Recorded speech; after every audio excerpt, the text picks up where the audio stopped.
नमस्कार, आप सभी का स्वागत है भारत 24 पर। मैं हूं आपके साथ पूर्णिमा मिश्रा। शाम के 6 बज चुके हैं और वक्त है दहाड़ का।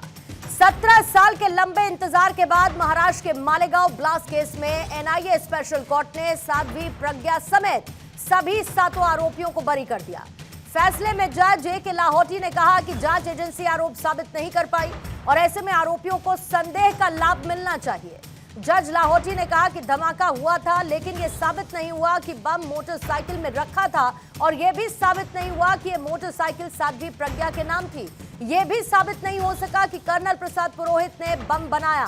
फैसले के बाद साध्वी प्रज्ञा ने कहा कि उन्हें 13 दिन टॉर्चर किया गया, उनका जीवन बर्बाद किया गया। वहीं कर्नल पुरोहित ने कहा कि उन्हें किसी को दोष नहीं देना है, लेकिन इस फैसले ने कांग्रेस के कथित भगवा आतंकवाद के नैरेटिव को गलत साबित करते हुए बीजेपी को एक मौका दे दिया है। बीजेपी इस मामले में कांग्रेस को कटघरे में खड़ा तो करेगी ही, इस मुद्दे का लाभ उठाने से भी नहीं चूकेगी। आज दहाड़ में इसी पर करेंगे चर्चा, लेकिन उससे पहले इस पर आई प्रतिक्रिया सुनिए। प्रज्ञा नासिक की जेल में थी तो मुझे एक पुलिस अधिकारी, महाराष्ट्र पुलिस अधिकारी के जरिए पता लगा कि प्रज्ञा का बहुत टॉर्चर हुआ है। कोई प्रज्ञा से मिलने नहीं जाता था। तब मैं प्रज्ञा को मिलने गई हूँ नासिक की जेल में, और जब प्रज्ञा मिली तो मैं फूट फूट के रोई। वो इतना शर्मनाक था, इतना यातनादायक था कि बड़ी मुश्किल से कोई स्त्री उस प्रताड़ना को झेल सकती थी। आप सोच नहीं सकते हैं कि आज मुझे कितना आंतरिक शांति प्रदान करने वाला ये फैसला है। अब इसमें इन्वेस्टिगेशन बहुत गलत हुआ।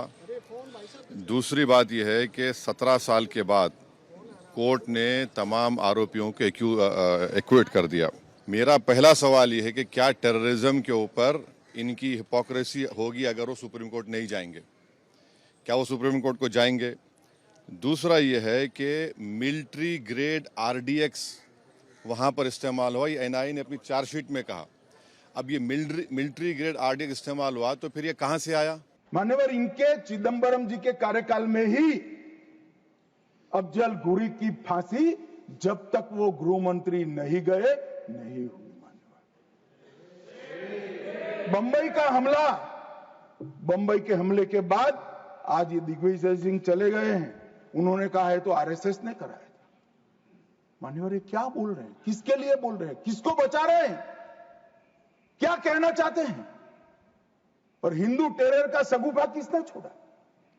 मैं आज दुनिया के सामने, देश की जनता के सामने गर्व से कहता हूं कि हिंदू कभी टेररिस्ट नहीं हो सकता।